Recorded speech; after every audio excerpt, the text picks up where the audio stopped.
Guys, I'm looking at the Wikipedia for Goosebumps, and I'm so sad. And maybe this is just wishful thinking, but the next book we're supposed to read after the book that we read for this episode is Horrors of the Black Ring. And it sounds so sick, and I wish we were reading that this week. Oh, God, I wish we were reading it. Horrors of the Black Ring. That's almost kind of... I don't know. It doesn't tell you immediately what the story's about for the first time. You know? Yeah, right? For once, there's a mystery box.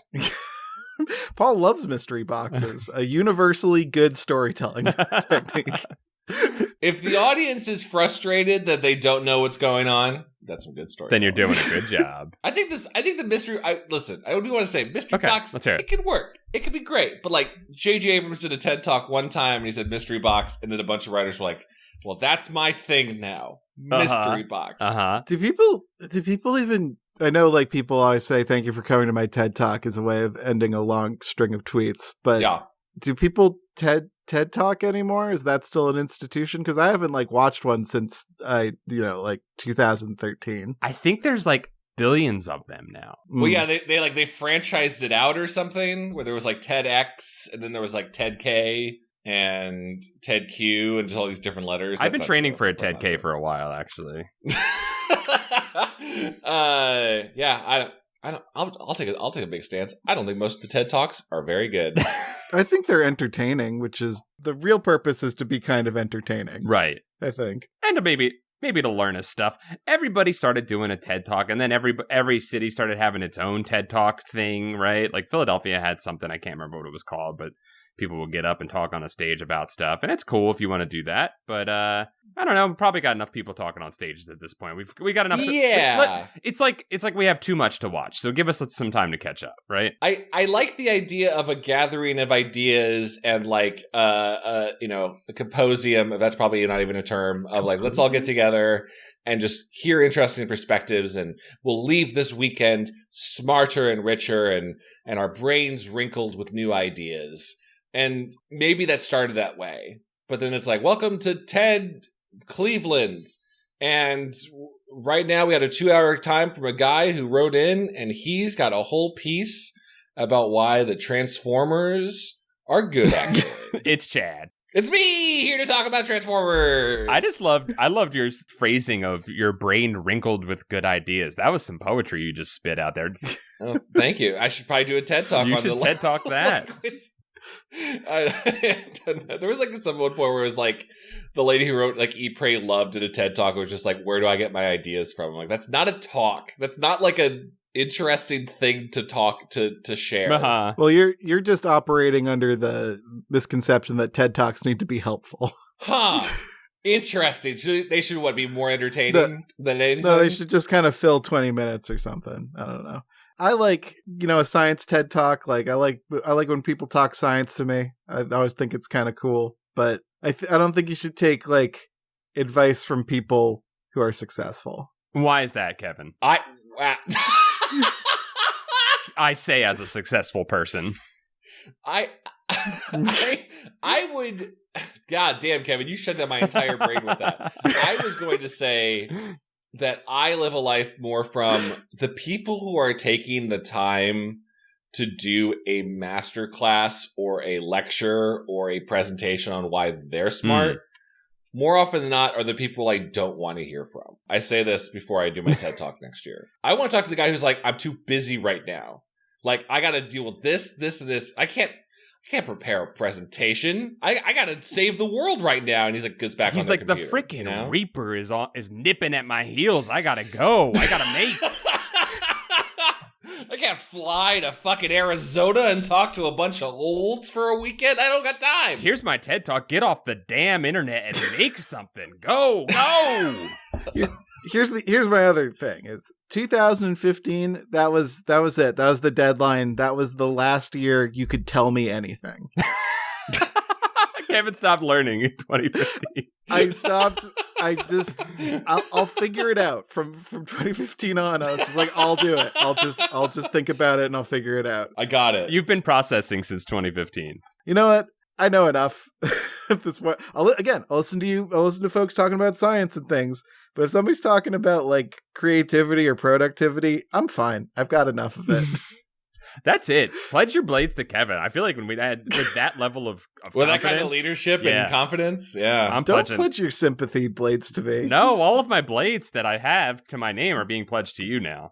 Come on, all of them. All of them, even the clown one that I got. That's a fool's errand. That's a mistake. You're gonna regret that when That's gonna destroy the balance of power in our struggling nations. But when Kevin becomes a lich, you're gonna be really sad. Oh boy, you're right. Oh shit.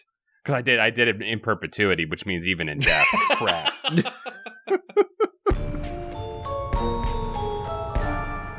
Welcome to Goosebuds. Hey, welcome to Goosebuds. That was a surprisingly concise and on-topic lead up to us introducing our names. I'm Kevin. I am Paul. And I am Chad. Welcome to a podcast where we read the works of R.L. Stine and other YA books and give them the hard-hitting critique they deserve. This episode, we are covering the Goosebumps 2000 book, The Werewolf in the Living Room. He's in the living room and he shouldn't be. There's plastic on the couches. Get out of there. I'm glad there's plastic on that couch because he is slathering and his skin is torn and shredded and pussy. Yeah, he's got mange or something on that cover. Gross. That's a pretty techie remote they have there, though. What's that all about? Oh, I was distracted by his wiki feet, just like up there on the front. Those glistening, wet werewolf feet with 3 toes. The glistening wet werewolf feet, where they put the title of the book, forcing you to look at the feet heavily. You have to stare at those feet. It's terrifying. Not quite enough living room in this one for me. Not quite enough living room. No, it's just a couch. Which, if you've watched The Wire, you know a couch can be anywhere, including outside. I haven't watched The Wire, but I wouldn't have listened because I no longer take any advice. I haven't seen The Wire, but I have seen that scene of Omar coming, and I feel like half of the shots of people saying Omar coming were just people on couches. On the couch. So yeah, on the couch. Sometimes just on a random street, there's just a couch there. Like Snick. Remember when Snick had the teleporting couch? Oh, yeah. What was that all about? Yeah, that was like their TARDIS. The couch could just go wherever it wanted to. If fun, followed on the couch. So this werewolf is in the living room. This is a pretty wild story. Can I just share a little bit of an anecdote I had reading this book? Oh, please, of course. anything that keeps us away from talking about the book. Well, it's about it. I was reading a digital copy of this book, and I don't know what happened. Maybe I just absentmindedly clicked on some stuff or whatever, but I accidentally started this book on chapter 6. Okay. Didn't notice it and just started reading it, and I because it was a spooky font letter. Yeah. I noticed the 6, wasn't a chapter 1, and I really enjoyed it that way. Like I just skipped all the preamble and just jumped into it. Literally, I have a note here, Chad, on my notes that says these first 5 chapters are a damn fever dream. There literally was no substance to the first 5 chapters, so you pretty much you just skipped to the beginning of the story. Right. I went back and reread it later, and I was like, oh, okay. Oh, I liked it more before. Just hearing how we could explain the setup for it. But I think there's something too, and I want to try this theory later. Mm-hmm. Is there a version where the best way to read a Goosebumps book is you just jump 5 in? Because it was in media res. Chapter 6 starts with my version was just I'm intent, and there's a werewolf, and he's standing above my bed, and he throws a tooth at me, and my dad's like, I gotta get him. I'm like, yeah, I kind of follow what's going on. You guys are out in the woods, and you're hunting a werewolf, and he gave you a tooth gift. I'm on board. Let's fucking go. Right. Did not need any of the preamble about how his dad was a sheriff. I'm not trying to do even less work for this podcast than I already do. But it might be a fun experiment for a book. One of us reads the beginning, one of us reads the middle, and one of us reads the end, and we try and figure it out. And Daisy came and we'll recount the story together and see if we could figure out where it's going. For the people that read the early part have to guess where they think the story ends. Sort of Exquisite Corpse in a way. Yeah, a little bit. Yeah. Yes. My hope with this theory was, and I will always read, I pledge to read the entirety of every Goosebumps book we cover, because I pledge nothing except my blades to Kevin and his lichdom. I got ideas. But I was hoping that, you guys know that rule about, what's that really shit? Control Delete. Remember that webcomic? Yeah. Of Loss fame. Of Lost fame. Yeah, God, what an insane thing to put in a webcomic. I say that like I didn't read Control-Alt-Delete like every fucking day. I read it a little bit in the early Penny Arcade days. Yeah. I mean, there wasn't a lot to do on the internet back in the day. I was more into VG Cats. VG Cats was better. Oh man, VG Cats rocked. But there was like this joke idea on one of the message boards that like you could make Control-Alt-Delete comics better by just reading the first and fourth panel.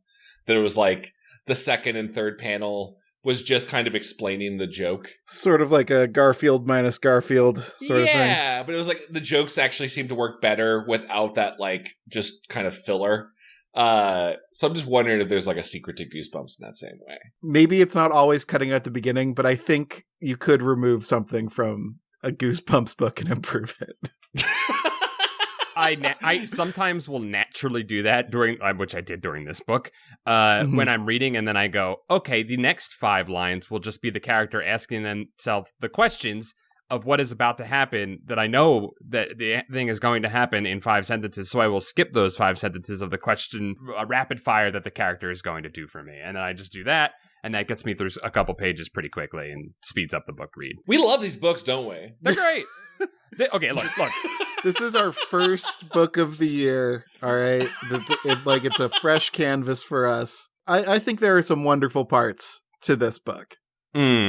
Yeah. There's a magic talisman. That's cool. That's pretty neat, I guess. Doesn't really do anything. A talisman that controls dogs. Yeah, it does control... Oh, yeah, you're right. It does control dogs. It controls dogs, and then we never use that power, and ever again.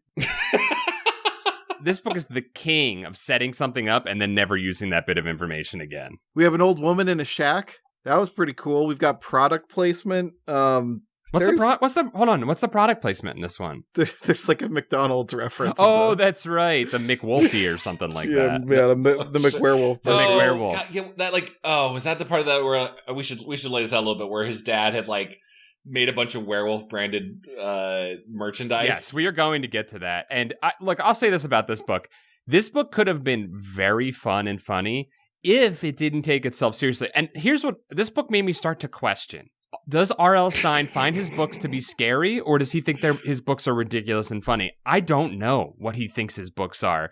I don't think he thinks about his books. This strikes me as an extremely stream of conscious type story. Like, yeah, this is on the road. This was written in a single night on a methamphetamine binge on a roll of toilet paper in a hotel, and he had to bust this one out on deadline, and he just went first draft.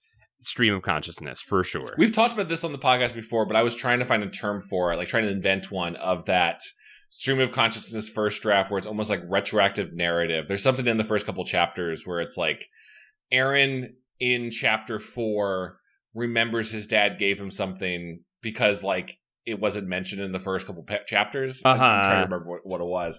But he's like, oh, that's right. I had forgotten that my dad had given me this. I'm like, that is to me, the author going, well, I don't want to go back and edit that first page. Right. Like, I don't want to reopen that doc. Yeah, I'm good. Like, so we'll just say, oh, that's right, I forgot. This happened. It's all first idea, best idea. Don't think. Maybe R.L. was big into improv. Maybe he was just like... I think R.L. was big into Evan Williams for this one. Wait. I was thinking of Dear Evan Hansen. No, that's Evan Williams is the off-brand Jack Daniels. Nice. Let's lay out this plot a little bit. All right. So Aaron, what's his last name? Aaron Freidus. Aaron Freidus. In German names, EI makes an I sound, IE makes an E sound. Thank you. Also, it sounds like fright. That's smart, Kevin. Oh, yeah. Cool. Aaron Freidus is out werewolf hunting with his dad. And for the first 5 chapters, we literally just have Aaron Freidus dreaming about being attacked by werewolves, waking up, and then waking up into another dream. And we have fake outception going on for literally like 3 or 4 chapters. Then finally, he does awaken to being bit by a werewolf, which we could have just had happen in the first one and not have the fake outception. If you're going to have the kid get bit by the werewolf, you don't have to fake it out twice before you actually do it. I think the most interesting detail of this is that Aaron's father is a local sheriff, and also he's just taking time off to go around the world hunting werewolves. Going to Bratvia, where you can do anything you want, I guess. Yeah, he's got a badge and a gun, and he's just bringing it with him on the plane. Yes, Bratvia, where the American law system has full sway and overpowers even local jurisdiction and personal freedom. Yes, as long as he gets the werewolf back to the diplomatic, in a neutral area, as long as he gets him to the embassy, he's fine. Yeah, he has his badge, and that it says all it needs to say. There is human trafficking in this book, and yes. We're going to talk about the many misdeeds of Aaron's father in this book. It's fucking wild. Yeah, RL seems to be on a bad dad kick. What was it? Fright School, Scare School, or Scream School? With the director dad? Yeah. At least the bad director dad, was like, okay, egocentric director man, right? He has some idiosyncrasies. He's definitely not fully baked. He's a boy. He's an egg still, right? He's not a fully grown man. Yeah, they haven't baked that egg yet. I get you. He didn't bake that egg yet. Got to stick that egg in the oven at 400. He's a real mixed metaphor of a person. What happens if you bake an egg? You can bake eggs. They're great. Why wouldn't you be able to bake an egg? You can bake anything, man. But anyways, you kind of understand what his weirdness is coming from. This guy just wants to see a werewolf. So his dead wife will love him again. So his dead wife. Okay. So I tried to call something. I wrote in my notes at the start of chapter 7. I was like, the werewolf's his mom, because his mom in the beginning of the book has died 2 years earlier. So it would have been predictable. Obviously, I would have predicted it at this point. But what if Aaron's dad was searching for this werewolf because it's actually his mom, and he wants to find her and try and turn her back into a human? At least there's a good motive other than Aaron's dad wants to be rich. That's pretty much the only reason he wants to catch a werewolf. The commercialism thing of I've caught the werewolf and I already have Spaceball is the lunchbox. Spaceball, yes. He's already going into full marketing detail. Right. What was a werewolf sleepy time tea? That's not even a good use of the brand. But we're not there yet. We're not there yet. But thing that we'll talk about that later. Anyway, so they're in the woods. They're running around, and Aaron gets bit by a werewolf. Dad sees that he's bit by the werewolf and says, "Don't worry, son. Sleep it off. We're getting up in the morning. We're going werewolf hunting." Yeah, he was bit, but his dad didn't ask what he was bit by. No. No. His dad is so white whaled right now that he cannot stop thinking about the werewolf and start thinking about his son. And that's kind of what his dad does for the whole book. The werewolf reappears in Aaron's tent and just kind of sits creepily on the edge, which I thought was actually a pretty good kind of spooky scene, just like the werewolf being just out of sight. But then he hands Aaron a tooth pendant with a werewolf tooth on it. Yeah, he cutely tosses it, and in my mind, I'm imagining the lamb chop style puppet hand throwing a tooth onto Aaron's lap. Yeah, I pictured it as he shot put it at Aaron and just ran away. Yeah, after biting him in the shoulder. For some reason, he bit him in the shoulder and then gave him a talisman that controls him, I guess. I was just like, oh, this is like a blue drop, I guess. That's cool. You got a rare drop. So yeah, he does this. He gets bit. Yep. He gets the talisman. Aaron's dad comes in, sees that his son has been bitten, and goes, "There's a werewolf here. I gotta go find him," and runs outside. Literally 2 minutes later, not even 2 minutes of actual time, Aaron goes, "Oh shit, I really was bit. Oh fuck, a talisman." Walks outside, dad is standing there, and he's like, "He got away, son." Dad, 2 minutes passed. You did not even try to chase that werewolf. You walked out of the door and looked around and said, "Well, got away. Well, he's not still here. I'm tired." And that's that. They set out on the hunt. And they immediately get separated. Instantly, because it constantly happens. I was also frustrated that he mentions the tooth pendant to his dad, and then they didn't really make a thing about it. That should be oh, that's a vital clue, or this is an artifact of werewolf as proof. Right. Yeah, that could be enough. It could be job's done. We have a piece of a werewolf. Yeah, right. You at least get a talk show appearance with that. Yeah, yeah. And look, I'll say, as I was reading the beginning of this one, I was annoyed. I was frustrated with the bad dad, but I can think of specific fathers of my friends who I remember growing up with whose dads were a lot like this.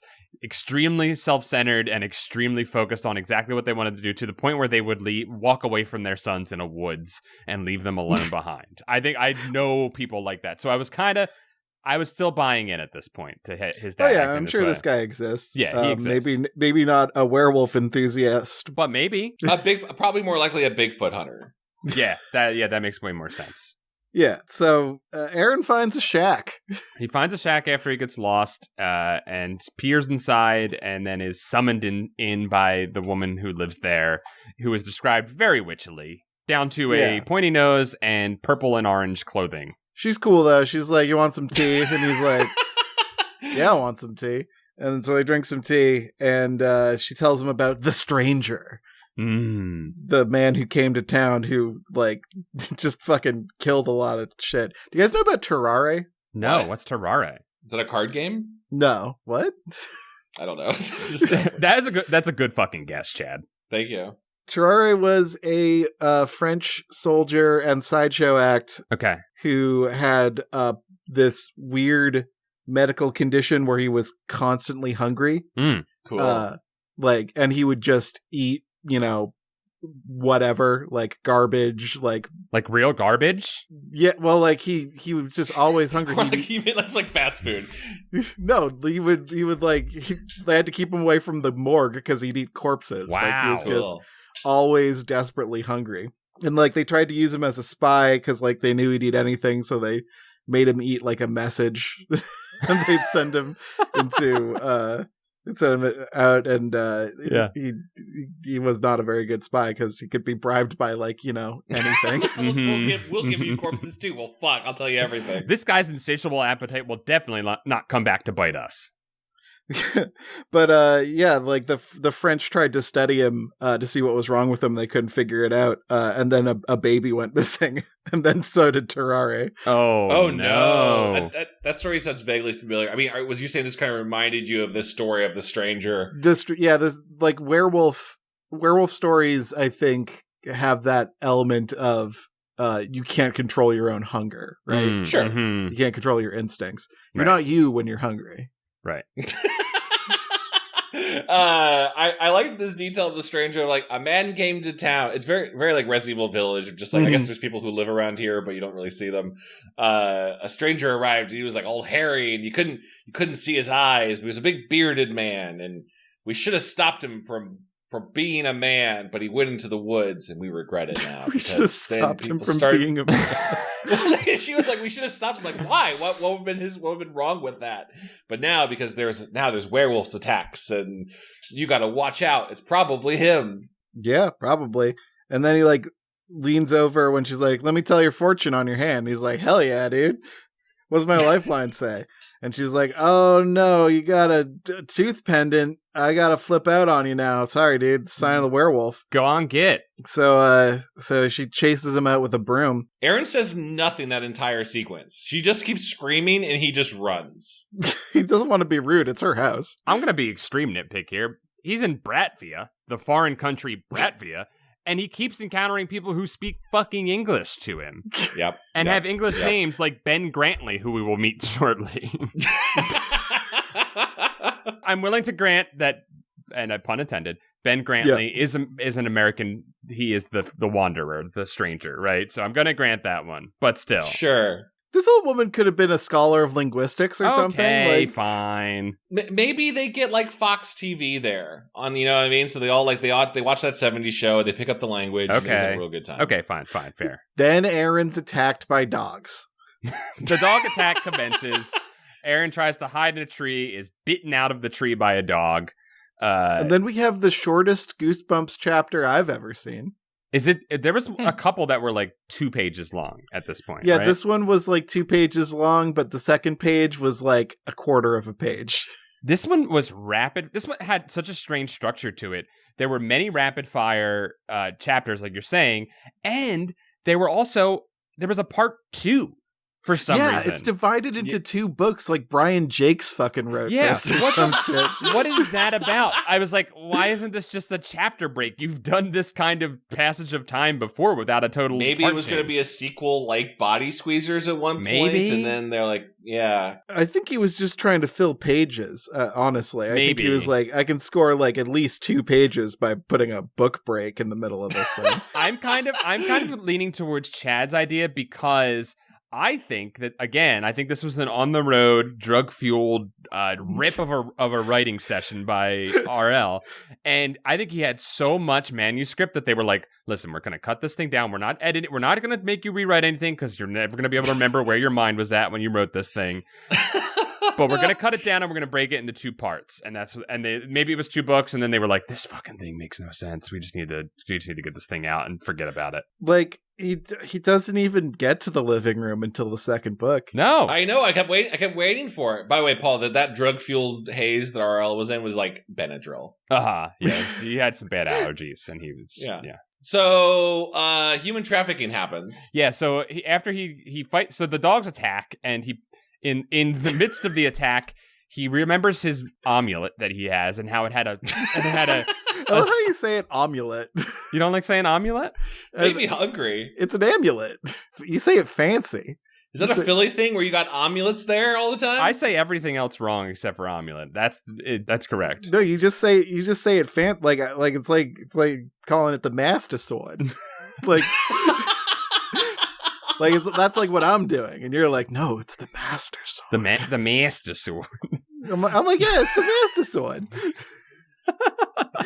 But yes, he has an amulet. His amulet, which he removes from his shirt, and scares off the dogs with. I guess he realizes it because the lady was scared of it, and he figures it's going to hold. Yeah, it scared old ladies. Maybe it'll scare dogs. Maybe it'll scare dogs too. not make them more mad and rip him apart. Realizes he has a level or 2 in cleric, and he casts turn dogs. I think the dogs were like, "Oh, that's the tooth of a bigger dog." And we don't want that tooth near us, because that's... He could have a whole mouthful of those tooths. So they all run away. So they run away, and then that whole thing is over, and that's done. And then he walks back into the woods, and he finds his father with a man wrapped in bindings. He's got his arms behind his back with chains, and he's bound his legs together. And he's like, Father, why have you captured this man? And he goes, and Father says, he is a werewolf, son. I know it. And then, how many times around the world has a child walked in on their dad with a secret man in bondage and been like, what are you doing, Dad? And then the dad goes, I caught a werewolf. Don't tell your mother. Did anyone else picture exactly R.L. Stine as Ben Grantley? Yes. He's described as an accountant, a dentist, or perhaps an eye doctor. I very similarly, I pictured the character, the bank stooge from Steve Zissou's Life Aquatic. Like, yeah. Similar caricature, right? Yeah, just a very kind, portly, bald man. I really was expecting a self-burn at this point. Like, he looks like an accountant or maybe a child's author. You know, I was fully expecting that kind of self-burn. It did not happen. An acclaimed child's author. Mm-hmm. Fun fact, that guy, the bank stooge, he was Harold in Harold and Maude. No way! Oh, I know. Yeah, it's great. It's a wonderful, like, return to that actor's role. Oh, cool. To the screen. Great movie, that I like that character. And Harold and Maude as well. Anyway, Ben Grantley's here. He's being real weird about being captured. Yeah. It is so strange. This is where the story really like lifts off into a surreal oddness that, again, this could be funny. This could be really hilarious. I was like laughing at this entire book, at the absurdity of this entire book, but I think it's played straight the entire time. It is an excellent example of Goosebumps logic. Yes. Like, here are the things that have to happen, so they do, and we'll kind of lean on the absurdity of 90s, early 2000s America in order to make that happen. It's like, Dad flashed a sheriff's badge, and he's an adult, so he was allowed to do human trafficking. They literally show up to the ship, so we haven't explained this. They capture this man in the woods, Aaron is telling him that this is not right. We cannot capture a man and take him home. He's telling him over and over again. They take him to the frickin' stevedores, and the stevedores are like, no, we can't be a privy to a human traffic. Dad flashes a sheriff's badge for some podunk jurisdiction in America that these two Bratvian stevedores do not know, and they go, yes, sir, we will listen to you now. You are a man of authority. And Bill Clinton, yes, come on in. Yeah, sort of. Yeah. They load him into stowage, and that's that. Forgotten about. Can I just point out, like, I don't think at any part of this book and the story so far, the tracking of a full moon is mentioned.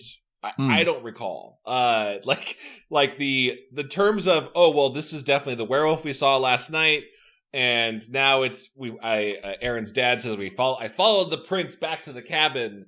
It's got to be him, and you're like, but are you going to wait to see if he changes again? Are you going to you got to wait for the lunar cycle, right? It doesn't really come up. He has a perfect plan because he's going to take him home and he's going to show the world on the next lunar cycle that this man is a werewolf, right? That's his plan. It seems like you wait 1 month, before you put all your money into the press announcements and the marketing and the werewolf sleepy time tea, which should be an energy drink. Yeah, you tell that to the credit card companies, Chad, all right? Like, the wolves are at the door for old Mr. Freidus.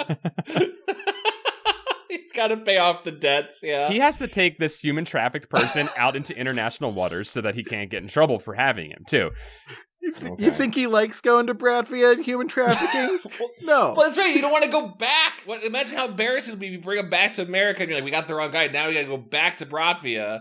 Oh, that's a great point. He's got a great point there. I mean, you know what? I don't know that Dad is thinking that far ahead. Dad's thinking too far ahead because he loads him into stowage and then he spends the entire journey home talking on his cell phone, giving all his ideas to his lawyer, I think, about all the different products that he's going to sell. His lawyer's not going to do any of that.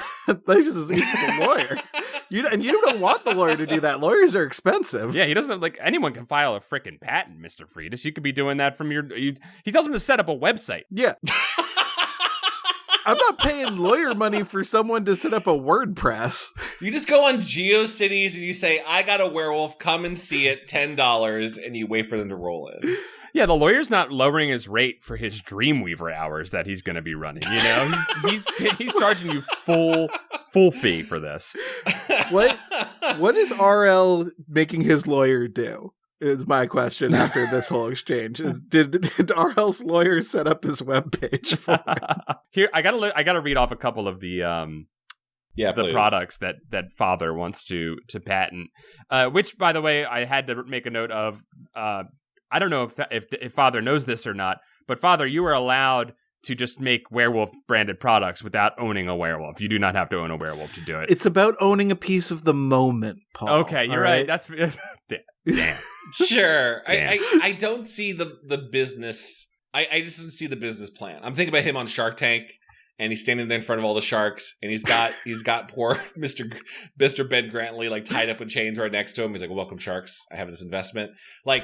And the sharks would always counter, as someone who used to watch Shark Tank, they'd be like, what's stopping me from just going out and doing this myself? Do you have a patent? What's stopping me from going to Bratvia and getting my own werewolf? Yeah. Yeah. Just getting my own man. It's a weak business plan is all I'm saying. You know what it is? It's that he has the mental acuity to say, oh, I've got a werewolf. Also, werewolf running shoes, werewolf raisin squares, werewolf sleepy time tea, werewolf vitamins. He's got all kinds of stuff. He's got even a TV show that he's going to do. No cartoons, though. No cartoons. I don't deal in cartoons. What the fuck was that about? It has to be a live action show. No cartoons. What the fuck are you doing? Goes off on cartoons for some reason. He's like, they're not real art. They're for children. No cartoons. Set up the website, he says, and then he hangs up on the lawyer. And on the tossing black and choppy sea, Aaron's saved by Grantley on the boat. In a great moment where Aaron is about to vom over the side of the boat, he slips into the water after a big wave, but his ankles are grabbed and he's pulled back onto the boat to only see one Ben Grantley, who has saved his life, who slipped out of the chains that were too loose, that he could have probably slipped out before he was loaded into stowage. I don't know, Ben, maybe walk out before you get put onto the boat that's taking you over to America? I don't know. No, Ben sees a child in need of a father. And so he stays He stays out of pity. He sees Okay. Aaron and he's like, this kid's gonna have it rough. I had it rough too. Maybe I can make the world better for one person. Kevin, I wish you had written this book so that you could have at least put those motivations into it. Please, for the love of God. My new dad, the accused werewolf. It kind of ends on a my new dad kind of vibe. It does. What's Ben's like excuse? He's just like, oh, the chains were kind of loose, so I just wiggle out of That's them. what I'm saying. Instead of running for my life, or calling someone, I just kind of hung out on the boat. It's the same joke from Muppet Christmas Carol where they jump over the fence and then what's his name, Rizzo, crawls back through the thing. It's the same joke. Yeah. Except it wasn't a joke on purpose. It was an accident. He didn't think this through. It's freaking annoying. I'm sorry. I'm nitpicking, I know. I'm sorry. He puts the chains back on himself. Your dad's gonna be real mad. Pretty soon, Aaron's picking nits out of his furry wound after the sailors and his dad put Grantley back in the cage for being out of his cage, and they don't thank him at all for saving. How are the sailors okay with this? Listen, they love cops, all right? If there's anything... That's the thing I learned about this book is if you're a cop, you can do whatever the fuck you want anywhere in the world. Yeah. That's why Steven Seagal became a cop, so he could just go do his kung fu wherever he wanted to. Yeah, I mean, America is the world's cop, so. That's true. Mm-hmm. That's true. Mm-hmm. Universal jurisdiction. Yep. Yeah, so Aaron's furry wound starts itching, and he tries to tell his dad, and his dad's like, McWerewolf burgers, Wolfie beanies. And he's like, I guess I'll keep this to myself until it's dramatically appropriate. And then he falls asleep and doesn't wake up until part 2. What was that about? I just was like, I was sitting there and I was just like, what? Why? Can you think of any reason why this is split into part 1 and part 2? I guess to show the passage of time. I don't know. Yeah. Honestly, I think it's to burn 2 pages. Okay, that's the only logical explanation we can have for this. So that's what we're gonna operate on. They're like, we need to make it a round number, or we need to make it a multiple of 4, so the pages make sense. It has to be a multiple of 4. We need to add in. Yep. I'm with you. Yep. We'll throw 2 in there. So time cut. They're back in America, and the werewolf is in the living room, baby. Finally, title achieved. Yeah, they live in a house with no upstairs. To show how poor they were in the 90s, he owns a home. Wow, so sad. He can afford a home with a job of just capturing human beings around the world. Yeah, he has enough paid vacation time that he can travel to foreign countries and hunt werewolves while being also the sheriff of this town. Yeah, meanwhile, crime is rampant in the town because the sheriff is gone. In the 90s, you could have one working parent, and that household could own a home. They could, feed a child. They could take vacations, and they could human traffic. And they could human traffic and afford giant human-sized steel cages. Yeah. If Aaron's dad had been like, hey, I'm up for re-election because you elect sheriffs, right? He's like, I'm really doing bad in the polls. I know this from Longmire. You do elect sheriffs. Yeah. Of all things. And he's like, but if I can say that I'm the sheriff that captured a werewolf, I'm going to be sheriff for the rest of my life. Like, it's a political move. That would actually be more understandable than I'm going to just go into business selling werewolf merch. Yes. I made a campaign promise that I would capture a werewolf. A goddamn werewolf or a Frankenstein monster by the end of my term. I would have loved that. Please, like, if he had leaned just 10% more into the absurdity of this situation, I would have been okay with it. His opponent has already proven the existence of the aqueous mouse, and what is the aqueous mouse? I don't know that one. It's like a really dumb low-level cryptid. It's a mouse with gills, essentially. Oh. It's an amphibious mouse. Cute little guy. Okay, never heard of it. That's cool though. So I did some searching, and apparently the aqueous mouse, I just got that from an MC Frontalot song. It's not a widely discussed, like, no one actually thinks that exists, turns out, I guess. So, sorry about that. It's not, aqueous mouse isn't like a Mothman or Bigfoot level cryptid, so my bad. The MC Frontalot song is a Scaregoat. It's Scaregoat, which is a great one, so yeah, check that out. He puts out a sign on his front yard. It's like, tough on crime and cryptids. Yeah, and she's like, shit, he already got the aqueous mouse. Gotta one-up him. Gotta one-up him. That damn comptroller already got the aqueous mouse. Now he's coming for my sheriff job. I need a humanoid real quick. So Ben's back home. He's just eating ice cream in the living room. While his human trafficked friend, Ben Grantley, watches. You could have done, like, a lot of funny shit with this, and it's just we don't do anything fun with the living room half. I know. Of the title, like, that's what I'm saying. Have him playing Nintendo. Have the werewolf in the cage playing Nintendo. That's an image right there. But again, not a werewolf, a man. A man. Yeah. Again, it's a man, and the plan is that this man will turn into a werewolf at the next full moon, and we're just biding time. Telling the entire city that there is a human trafficked man, but don't worry, in a couple weeks, I will be proven not a criminal of human trafficking. I am a man who just captured a werewolf. I will be proven right, and everyone believes him because he's a frickin' sheriff of the town, and they can't say anything. They can't go against him. So Aaron's annoyed. He's taking all the flack. He's getting made fun of. He's getting threatened to be put in jail for human trafficking. Not his father. He can't take this. His best friend, Ashley, is begging to come over to see the man who will probably be a werewolf. She wants to bring her dog, Madame Colette, over to meet the big dog man. And she sees him. Ashley wears too many layers. That's her personality. Mm-hmm. And she sees a man in a cage, and she's like, "Oh, that makes me so sad." And she gives him a candy bar.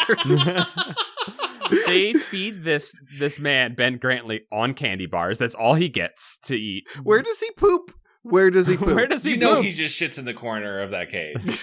The corner. Why didn't I think of that? Yeah, and Aaron's dad is like, I gotta harvest all that poop. That's werewolf poop.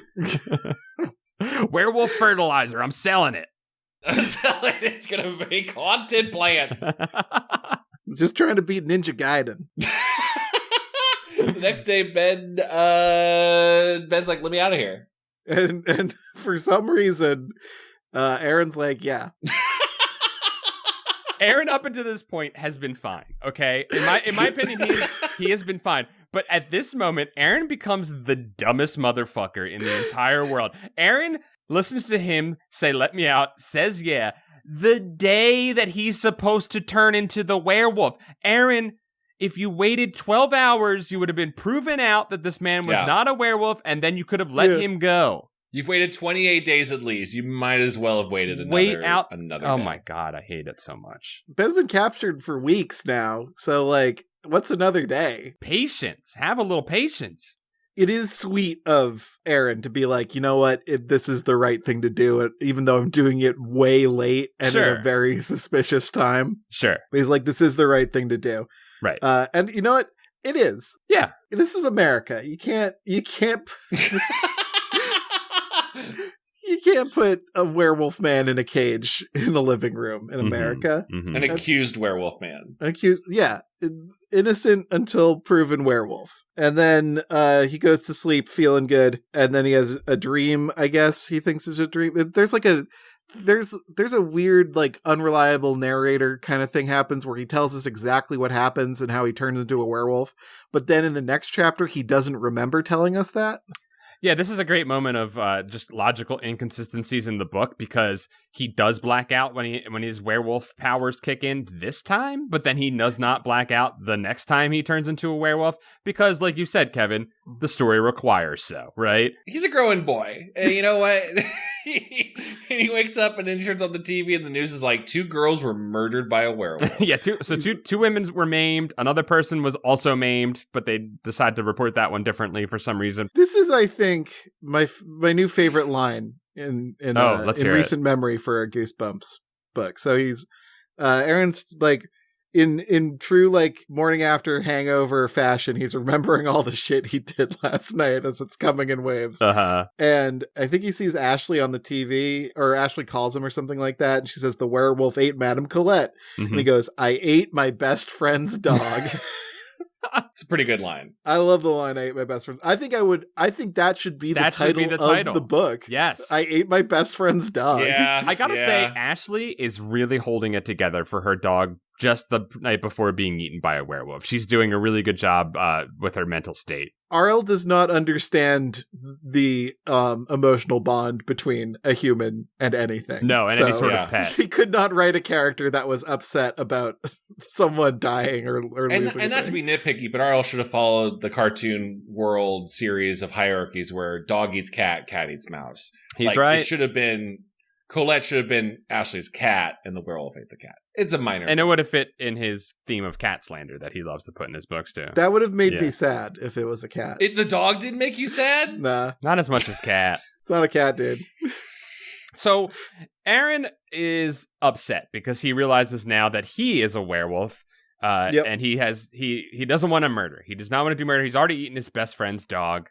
And he can't handle another night. And he goes, I'm going to turn into a werewolf again tonight. I had to look it up. Technically, a full moon does last a couple of days, I guess. Yeah. I always thought it was just one night was the full moon and the next. Technically, it doesn't last. Technically, a full moon only lasts a couple of moments before the most minuscule piece of the full moon will disappear and it will not technically be a full moon anymore. But not only that, Paul, well, that cuts you off. I was going to say, I always thought that it should be like werewolves, like a couple days after the full moon can like half warp. Right. You know? Partial warp would be good. I'd be okay with that. But we don't, but we're going to operate under the assumption that the werewolves last a couple of nights. And that's what Aaron is operating under. And after he released the werewolf man from his living room cage, instead of thinking, oh, I have a perfectly good werewolf capturing cage in the living room, I'm going to lock myself in with flimsy wood in my bedroom that I easily escaped from the other night because I am the dumbest fucking kid that's ever been in a Goosebumps book. And I will, and that will bear itself out. Paul, I didn't even think of that. I don't think I had any faith in the object permanence of this universe at this point. Yeah. Kevin, I wanted to believe that something happened to the cage after Ben was released, and that's why he didn't use it, but the cage is used again multiple times throughout this story. I love that there's a meltdown from his dad. He's like, do you know that you've killed people, son? Do you know that those lives are on your heart? Do you even think about what you're doing? Did you do this because you hate this family? You not want to see your dad succeed. He goes at extreme narcissism in this moment. Yeah. Father does. He all but says, if your mother was alive and saw you freeing a werewolf, she would die all over again out of shame. So at this point, Dad he doesn't know about his son's werewolf-ish. He still thinks Ben's the lone werewolf. Yeah, Aaron is too scared to tell his dad about his werewolfitis. Yes. So he just locks himself in his room. And then he goes on a little bit of a rampage. Just easily breaks through later that night and runs right past the cage as he's running out of the room. And is like, shit, I should have put myself in there. Fuck. And then runs out and starts a rampage. And the cops begin to chase him. Now, again, why did he black out the last time he turned into a werewolf and this time he didn't black out? Because the story needs us to be able to see that he is being chased by the police throughout town. He runs after two sixth graders that are on a innocent little hand-holding date. I believe who I'm gonna presuppose were plants by the police officers to lure. I thought that too. I thought that as well. Like, is it like fake kids, like To Catch a Predator? They have like tiny adults. I think they're real children that the police put out into harm's way to lure a werewolf. That's what I believe. Yeah. They each put a note in the other one's locker to be like, hey, I want to hold hands after 6 p.m. They were like, oh my gosh, a hand holding date hell yes. after the streetlights go on. I'm just picturing the cop just like rubbing barbecue sauce into their hair like, you're doing it. You're saving the country, kids. You're doing it. A small price to pay for freedom. For my sheriff's career. Cops hiding in bushes nearby with just pistols. Like, we're gonna get him. We got it. We're ready.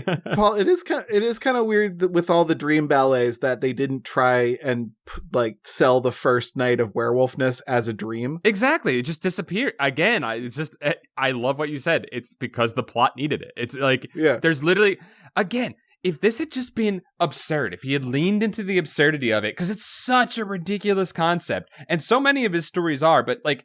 Usually he's trying to scare you, but this one, I just feel like there's nothing scary about it. It's all, except for that one shot that you guys talked about early on of the werewolf in the dark corner. That was scary.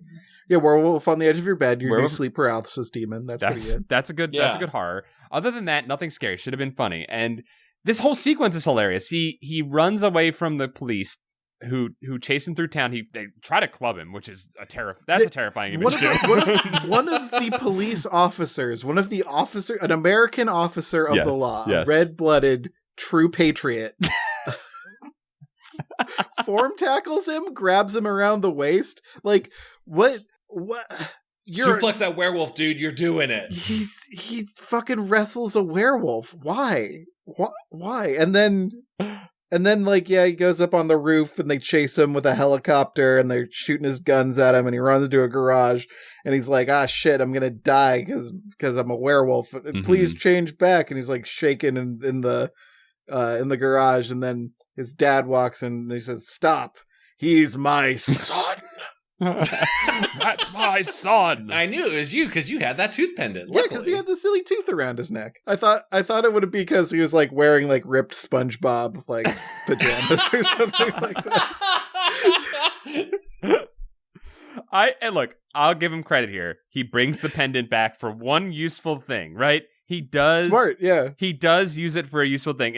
In a book where so many pieces are laid out and then never used in an intelligent manner, this is one moment where he does it, and that's fine. But why'd he give him the pendant in the first place? Why'd the werewolf play like, hey, here's a souvenir? It is never explained, and that is ultimately the failing, right? Is that it never is explained why he gives him the pendant. Oh, ye of little faith. Listen, RL planned this from the beginning. He was like, all right, so the werewolf knows that this kid's gonna get attacked by dogs at some point. It's not even that Aaron got bit and then there was like a tooth shard left over and then Aaron made a cool pendant out of it. That would have been sick. Like character having agency. It was the werewolf knit, like handmade an Etsy pendant and gave it to him. Yeah, it was more like, hey, welcome. Here's your lanyard for the con. So we're heading back home. Real awkward scene of dad and son. Potential werewolf. Dad has to hold the wolves at bay on his son. He hides in a he's being chased by a freaking helicopter, and he decides that hiding in a shed is going to be what gets him out of this.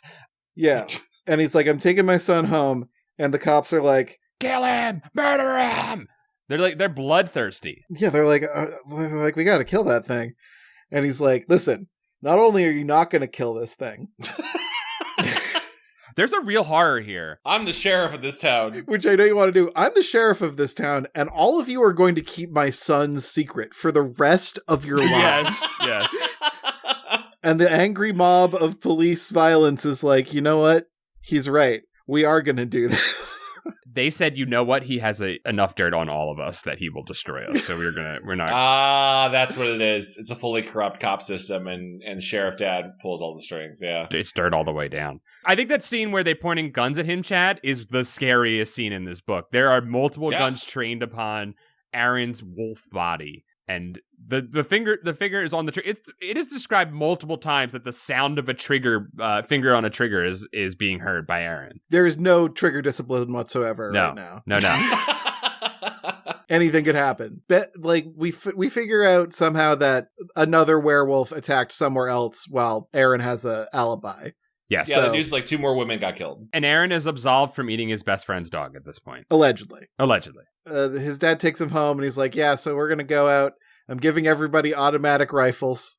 With silver bullets installed. They have a whole load of silver bullets. But you know what? I would normally question that, but this man is extremely werewolf motivated. So I believe that he has boxes of silver bullets. I thought it was weird that the silver bullets hadn't come up earlier. Like when they went to Brathia, I was like, he should be bringing a revolver with silver bullets in there. That's his entire thing. Right. I mean, a designated marksman rifle with silver bullets makes sense. I think like if you throw enough bullets at something, you can stun them until someone can walk up and pop them with a silver bullet. But you're going to waste a lot of money on silver if you're just throwing it in like a M16. Have your sharpshooter loaded and ready to go for sure. Exactly. Smart. Anyway, his dad goes out again. does his dad put him in the cage, or does Aaron put himself in the cage? He's like, I'm gonna sort this out. I'm gonna capture this guy. I got all my cops on the scene. They're all out ready to capture this guy. You need to stay in the cage, right? Right. Aaron is like, fuck yeah, Dad. Put me in the cage. Gets in the cage. Dad heads out to do his job. Tuck me into the cage, Daddy. Tuck me in my cage, Daddy. Ashley shows up and he's like, get me out of this fucking cage. I gotta go. I got a wolf. It's filled with old man shit. Get me out of here. Ashley's like, all right, well, I'll get you out of this cage because you're my friend. And we have a whole chapter where she's looking for the key, and that is supposed to be a tense scene. Then she unlocks the cage, and Aaron is like, Ashley, get out of here! I'm transforming. And Ashley, Raru. Ashley stands at the door and says goodbye 5 times. Yeah. She literally has 4 lines where she says goodbye. She's like, are you going to be okay? And Aaron's like, and she's like, oh, what did you say? I'm sorry, Aaron. I didn't hear you. You're in mid-transformation. I just want to check. Like, go get my homework tomorrow for me. And then she leaves. And that's it. Yep. There's no close call. It's big, please leave my house so I can poop vibes. Yeah. That's 100%. Holy shit! If this were this whole book is just an analogy for if that was the one topic he was trying to get across, I think this book was a success. Then, holy shit, you're right. And she does, and he turns into a werewolf, and he runs out, and he's on the prowl, right? Yeah, and he finds the wolf instantly, and they have a werewolf fight briefly. And he's like, how do I unwolf this werewolf? And he thinks back to an earlier thing where he's like, I know that you can say the real name of the werewolf and they'll turn back. And so he tries to say Ben's name and he just goes, yeah, they only come out as Rarus. Yeah. And again, this was not like it was said in chapter 1, Dad's talking about all the things he knows about werewolves, including the power of a real name. Right. Which I don't think is attached to any real werewolf lore, but maybe it Never is. heard that lore, but it's cool. Yeah, that's Rumpelstiltskin or like Mr. Mizzleplix. Yeah. We've all heard the lore of you knock 3 times on a werewolf's forehead, and that turns... But it just it's so lazily to me of being like, oh yeah, of course there was a thing I knew before. I'll try it now. Ugh. Well, we've all heard that song "Knock 3 Times." I'm a werewolf in the morning. It would be all right. It would here's a punch up for this. It would be kind of funny if he talked to a lot of people in Brotvia and they all had a different werewolf remedy, and he just tries them out. Now, he talks to the old woman. That's she's really like, fun. Knock 3 times. It's easy to take care of werewolves. Just knock 3 times on their forehead, and they come back and do it. Everyone has a werewolf remedy, and he just kind of collects them, and then he tries them all out. And none of them piss on him. Yeah. I tried to piss on him. It didn't work. Give him to piss. So the cops are close, and they're shouting for werewolf blood. They're firing off their guns into the air at random. They're so horny for violence. Yep. And They literally are firing guns off at random. It's absurd. He's like, I gotta save Ben Grantley, the most beautiful father I've ever known. And he's like, but how do I save him as a werewolf? How do I do this? And he's like, I know. I'll give him my tooth necklace. That way, Dad will think he's me, but I will still be me. And then my dad will take him home and be like, I love you so much, son. No one's going to hurt you ever again, and then everything will be fine. Ben will get to go home and he won't be shot to death with guns. And that's exactly what fucking happens, weirdly enough, is... It works out perfectly. There's no hitches in his plan whatsoever. A lot of coherent thought from Aaron Wolf, and while Ben Wolf is savage, it seems. Yeah. He doesn't black out this time for some reason. I don't know there's no logical consistency in these transformations. He had his Wheaties. He's good. And then we're back in the living room. And the 2 werewolf problem is revealed to Aaron's dad. Mm-hmm. And he's like, what am I going to do? He's going to turn in one of the werewolves, or he's going to he's going to put us in prison or something like that. For once in his life, Sheriff Freidus is going to try and uphold the law and be like, you can't just be a werewolf and rip shit up all night. You gotta do your time if you're going to do the crime. And Aaron's like, I'm not going down for this shit. He's trying to figure out how he can still be a werewolf And so he bites his dad, and now they're all werewolves, and they're a family again. Now you're part of the problem too, Dad. And then they run off into the night, all three of them, him and his two werewolf dads, saying the woods will be crawling with wolves. 0 lessons learned. I kind of like the ending. It's a good punchline. Like, how do you solve? Yeah, I guess whatever. I feel like RL did not give a shit with this book. I get no impression that he gave a shit about anything involved in the story of this book. This felt very lazy, for sure. Yeah, but I think this felt like a really like authentic RL experience in that way. Because he wasn't really straining. He was kind of allowed to be, I think, a little funnier than he normally gets to be. Mm-hmm. I don't doubt he wrote this thing in 2 hours. There's nothing here. It's not amazing, but it is like, I don't know, I feel a weird like closeness to RL on this just because it feels so like unedited, and it's like he clearly didn't care about this being good. It's like endearing you to it. It's all sunk cost fallacy. It's like, oh well, I can't change the title. Oh, well, I can't change the earlier details of this book. Oh, I just got to go. I can't look back ever. It's almost poetic in the way that he cannot turn back ever and edit himself or change anything. He just has to go. It's like a pure art, you're saying. It's like a pure vision that has. You're being so nice to it. You're being so nice to this book. I'm not saying it's good. I'm not saying it's good, but I am saying I can't make myself hate this. I find myself, I'm frustrated in that, like, there's a bit of a, like, the first half of this book is kind of a game of, is Ben a werewolf or not? Mm-hmm. And it sure felt like the way it's written is to give you doubt, right? That you don't see Ben transform originally, and, like, the horror of my dad maybe kidnapped an innocent man is way more interesting and scary than, turns out he was right. Like, it just kind of like, yeah, Ben was the werewolf. Huh, what do you know? Like, I don't know why that was such a disappointing thing to be true, that in a series that is all about RL loving his to the point of stupidity twists. Right. That, I don't know. I don't know how you would go back to Brotvia to find out the other werewolf was someone else or what it was. That's what freaking bugged me about it, Chad, is that, like, I tried to make that call, right, about it being his mom or something like that. Like, that was what I thought was going to be the RL twist, where it was going to be, like, his mom, and then he finds out he's got a werewolf family, and now he's got to be, like, I don't know, there's going to be some awkwardness that he was going to have to deal with, right?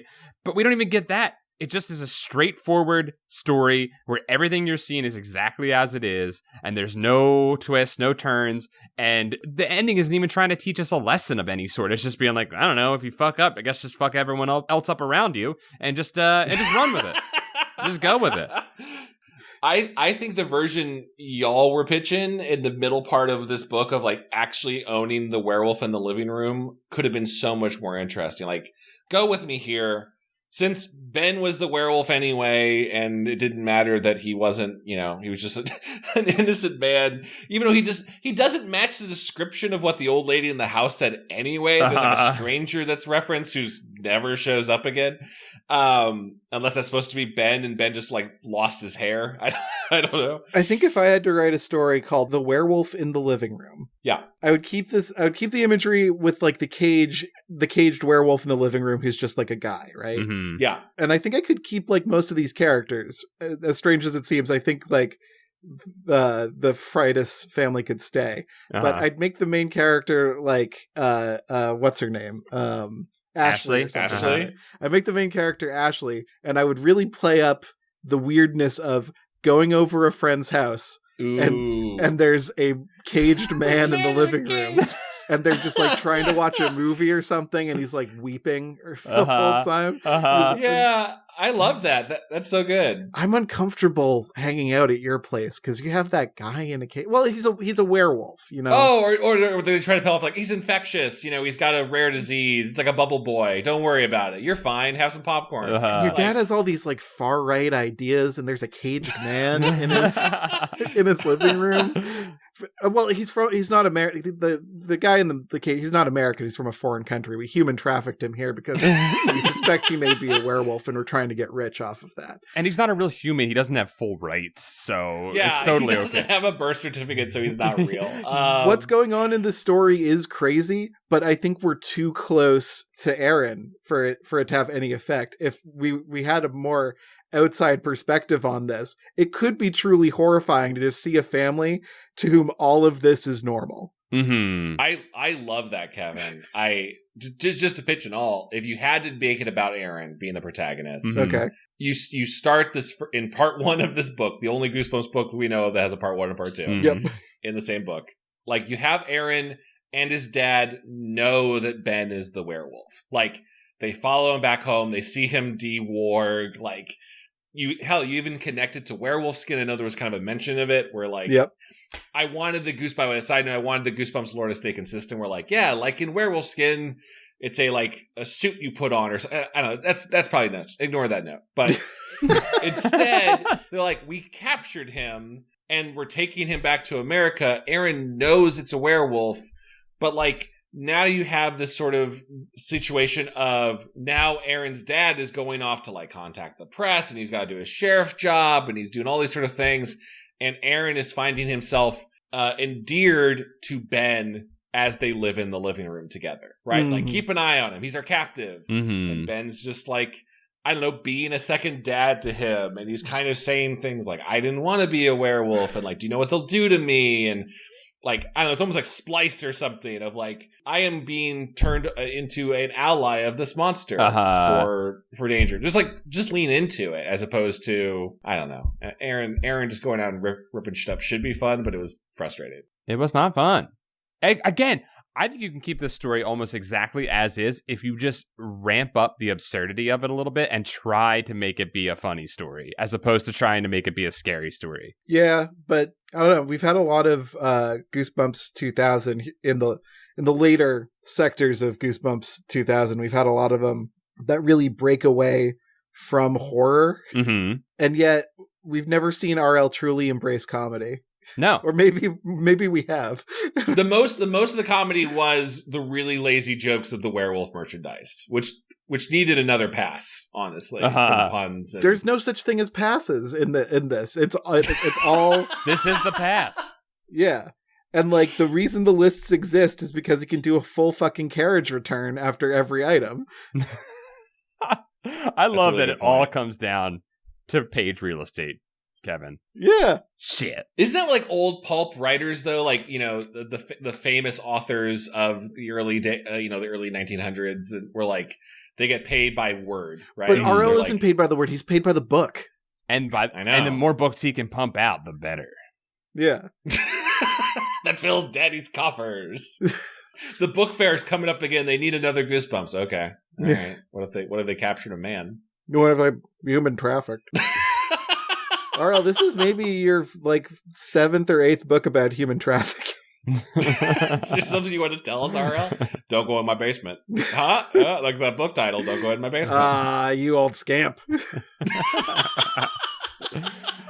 I'm very actually stoked to see what Horrors in the Black Ring is. I'm looking at that cover and it looks cool. You know, it's a good Goosebumps book when we're talking about how much we wish we were on the next one.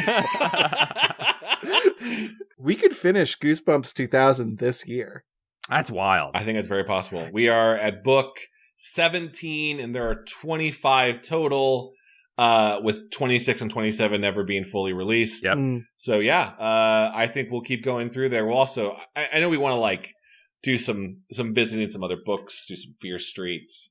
Yeah. But we're going to decide in 2023, are we going into the next chronological Goosebumps series? Are we jumping into something else? What would be a great way to tell all of us what we should do and help guide our hands? I have an idea, Chad. Yeah, Kevin, tell me. Well, you could easily pledge as little as $1 to the Goosebumps Patreon at patreon.com/goosebuds. Fuck, I think I fucked that up somewhere. Go to our Goosebumps Patreon. Do it. It's good. You can join our Discord. You can tell us the things you think and feel and believe in your heart. You can vote. You can witness democracy, internet democracy in action.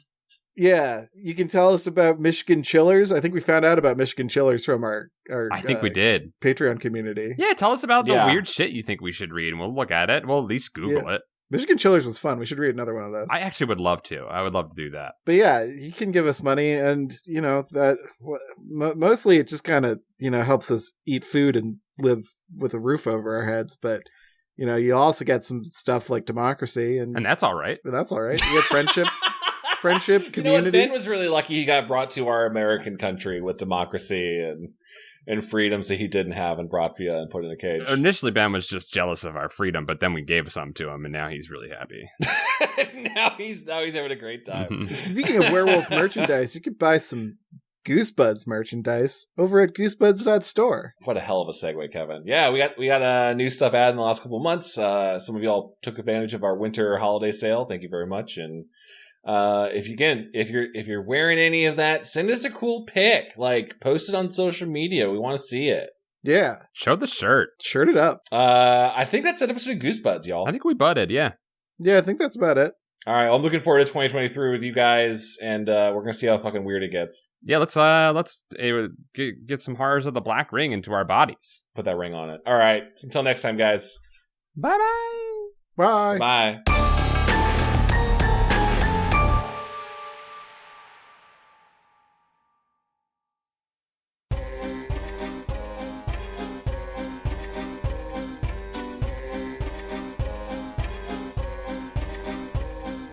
This episode of Goosebuds was brought to you by our wonderful Patreon supporters. We'd like to thank everybody written in the Book of Names. The Book of Names.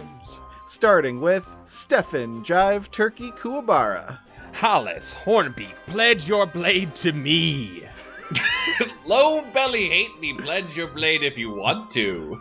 Cameron Murphy Audio can pledge his blade to whoever he wants. Maybe it's Kevin, I don't know. I am a steel-fisted tyrant, and Michael McDowell will pledge their blade to me and me alone. Hey, Josh Robb, do whatever you want to do, man. Hey, Mickey C, pledge your blade to Kevin. now that Paul's taking a hardline stance, I really need to start recruiting, so. I will now stop telling everyone to pledge their blades to me, but understand that this goes with the implication that you must pledge your blade to me, Nathan Dolezal. And hey, you know what? I'm playing both sides. I'm going to come out on top, regardless of whoever wins this war. And you know who's going to do that with me is Kelly C. This is really going to impact the amount of riffing we do later on in the Book of Names. So we're all front loading at this time. All right, Mike Lansari, Buddy Morrill, Alicade, Mel Dipson, Afsheen, Danky McStanky, Dango Twiss, Brian Wells. Happy holidays from Zenticles to all the Goosebuddies. Thanks. Thank you. Stealth Bates, Robert Moon, Jason Crooker, Clay Castle, Miguel Pardo, John Keaty, Gaff, New Paranoia Shop about quicksand out now. Rah, Adrian Rosas, Gregory D. Warren, Alan Saylor, Cody Redfield, Bradford Coulter, Aiden Alexander Dice, Jar Jar Slinks, Chosen One, Levithan, Up and Champ, Jonas Engman, Carl, Anthony Mulberry, the John D. and Catherine T. MacArthur Foundation, Elusive Koala, Yanni Markovina, Brooke X, Jesus Christ, Christian Van Skiva, Drew Applegate, Jeremy Lowe, Brian Hobgood, Zach Connor, Patreon_donator, Kamayo, Joe, Spooky Digital Ghost, Tierney, Alicia Grafe, Tom Whittam, Andrew Jadsack politely wants to help Chad realize the guy from Incubus did not invent pinky finger volume knob swells on guitar. Prove it. And his name is Mike Eisinger. I'm pretty sure that technique was invented by Lord Cornwallis. Nice. No one's ever touched the volume knob before. I do believe that Carson Birkenbean, when they were in the band that is better than Incubus, that I shall not name, that they invented that technique in there. I won't say the name of the band because it would make Chad sad. I'm going to go listen to my favorite album by Incubus. It's called Murph EP. Tevin Ticklebean pledges his bow and dual sickles to Chad and Wow! 200 of his best friends. Tevin Ticklebean, you Kevin rhyming name traitor. Well, I got a whole little army now. We're now a third faction. Welcome to Fire Emblem War of the Three Houses. Sean Minogue, do not disappoint me now that the first bow has been pledged. Rushy Glenn. Wiggle it. Luke LaFountain. Jonas Blotterman. Chip Handsome. Matt McClellan. Sarah Kemp. Tanya Turtle. Paul Grasso. Joe, regular name, Scott. Juan Jalapena. Alex Moon, the robotic dog. Keith Halcrow. Timothy Misadulakis. Clay McCarty. Parker Lee. Vincent Modica. Luke Knoodles. Ham_boat. Hugh Bolin. Zambambino. Raymond Hernandez. Flamily. The Crowfens, but hibernal. Ooh, nice word. Whoa. Nice freaking Whoa. word. Matthew Sutton. Jeffrey. Owen. Kahi. Kelsey Kinnaman. Russell Casper. Xavier Jimenez. Brandon Arafin. Chris Putricus. Scottie Pippen. Streak. Meet Virginia. Nathan Remick. Need more kimchi. Dungeon Kappa. MC Hamster got stuck in quicksand and couldn't update his name. That'd be a very small amount of quicksand, I imagine. Oh, it's adorable. Get him out of there. Zach Ware. Limp Duck. Stinklich. Reed Stubendike. Joey Evans. Tobias Clark. Carewise Gamgee. Are you ready for the Saturday night swag down at the Los Angeles YOLO Center? Ticket pays for the whole seat, but What? But what? Cameron Hansen. Andre Villanueva. generally depressing. The Deadly Bulb. Estamina. Lord of Paul's Pants, you're a part of my blade fold. You're in it. Ben Bohan. Chris. Return of the ghostly pajama boner Nelson. It's back. Hit it down. Make it go away. You can't hit it down, it just makes it stronger. Merry Choochmas to all, and to all a good fight with the Torment Golem. Ah, Merry Choochmas. Kieran McNamara. Diet Soda. Jackie Ledoux. Coleman Laguza. Lamb. Jonas Ennebolson. I will not acknowledge the exclamation point. I just wanted a gentler lamb this time. Calamity Carl. Germ Juice. Nick Johnson. A pair of Scots. Levi Kidder. David Gray. Stephen Day. Bryce Dieri. Matthew Bertato. Noah August. Carb Sun. I am Cornholio. I need teepee for my bunghole. Beautiful. Ryan Carroll. Jeremy Bowser. Boney. Dr. Diarrhea. Some of Chad's bird friends who pledge our talons and sharpened beaks to Chad. What the hell? I'm not acting like I wanted it. I got all the armies. Oh I my got air God. superiority, motherfuckers. Bob started to worry about the numbers game. The pledges are not coming in. What? Okay, I need everybody in here to look to your left and to your right, check out your neighbor, and get them to pledge their blades to me. That includes Nicholas Maloney. Ninja Breadmen. Burgers, icy church, the frost be upon thee, and with Thank thy you for keeping the spirit. faith. Yeah, thank you. Thank you, blessed Frost. TD. I'm making the sign of the snowflake with my hand. Yeah, dude, it's May cool. your butt be cold. It's cool. It's like a gang sign, but it's cold as ice. Megan McCormick Mason pledge. Peanutberg level 69. Helodicus Frenchland. I love that. Aaron Lord. Eric Horwitz. Tiffany Lee. Dr. Chocula. Dr. Egg Drop Soup Man. Thomas Jancis. Lucretia McEvil. Mutant Astronaut. Henry Torbert. Moon Juice. Adam Knapp. SSJ Trogdor. Hood Lemon. Logan Derby. Brad Schmelzer. Chick. Mr. Misfire. Mandy Nasty. Llama Lad. Skullatorin. Mike Spaghetti Jones. Yoplin. Jesse Hammock. Philip Reynolds. Chicago Frank returns. Nate Bit G. R.R. Davis Crafts Rye Animator. Scott Wable. Dr. Mr. Unimportant suspects that it's all connected. The monkeys are trapped in quicksand to keep them from finishing the new... Again! Finishing the new Pledge of Blades to Paul. Damn it. Chris. Rocco. Nice. Josh Howell. Danzig versus Sean Astin. The battle for Pauly Shore's soul begins now. Now it begins. Oh, it begins now. I don't want it. Evan Bowen. Soggy Newspapers. Chris Kulik. Dakota Kemp. John W. Greg Musto. Saturn Video. Kiwi of Lerv. Serial Killer X. Hi, first time, long time. Allie Rose. Sprinkle Buns. Benjamin Luther. Hilda B. Cyrus Sin. Dennis Wright. Jover the Moon. Edgar's Cratchis. Cameron Ganzeveld. Ollie Sutz. Kate the Great. Mike Hart. Vasivi. Matt Septor. Greg Gervasi, a.k.a. Vitazen. Dakota Kipper. Kevin's Tool of Heaven kills 7 tonight at 11. Interesting. Did I read poetry? Yeah, that was good. That was a little death limerick. Anthony Rodriguez. B. Cassandra Harris. Gulliver. Jeff Webb is still a big baby, but we both sincerely appreciate your well wishes. Alpaca Acquaintance. Taraku, the thing that goes doink in the anime. That last name was my favorite. It's true. Soap. Big Nick Lane.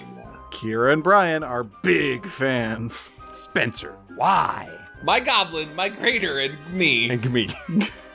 And me. Blake Bad Time having Kevin. James Stavronos. I gotta say, if you have a name that we mispronounce, making it have a rhyme in your name is great, like Blake just did. I just thought about how cool that was. Good job, Kevin. That's a good idea. Yep. Dan Antonio! Droman. George Props. I pledge my blade to dread Lord Kevin. Thank you. As he shouts out from the battlements, thank you. Yeah, no, I hope it's enough. Chris, insert creative name here buyers. CM. Farrah Tildy. Greb Comics. Chris Curto.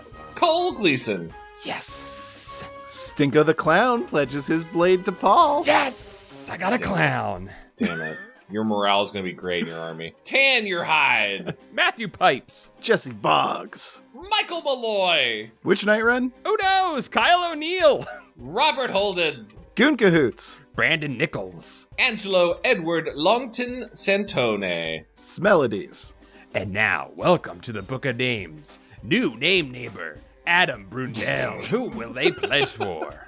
Moving in next door, Wonderskin. Moving in down the lane is funny. Parachuting into your backyard is Gunnar Toland. And head of the HOA is Brony Danza. Welcome to the Book of Names. You're here forever. I mean, you can leave whenever you want, but you're here forever. But if you pledge, you're stuck here forever and you'll fight in our war eternally. We love you all. Thank you. Thanks. Pledge blades. Pledge more blades. Pledge them blades. Come on. Goodbye. Bye. Blades.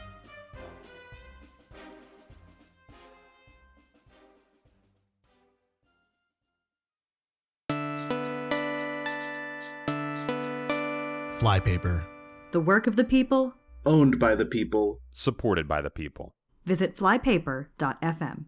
Hi, hello. Thank you for listening all the way to the end. I forgot to say this during the episode, but I'm doing a game jam this year, and it starts February 1st, and it's called the Super Try Grab Bag Jam. It's going to go on for 2 months. If you want, you can show up, you can make a game for it, or you can just make art for it. I'm not putting a game restriction on it, just anything you want to make. Goodbye. Oh yeah, you can check out the jam at jam.supertrystudios.com. That's an important bit of information to know. So yeah. Okay, bye for real.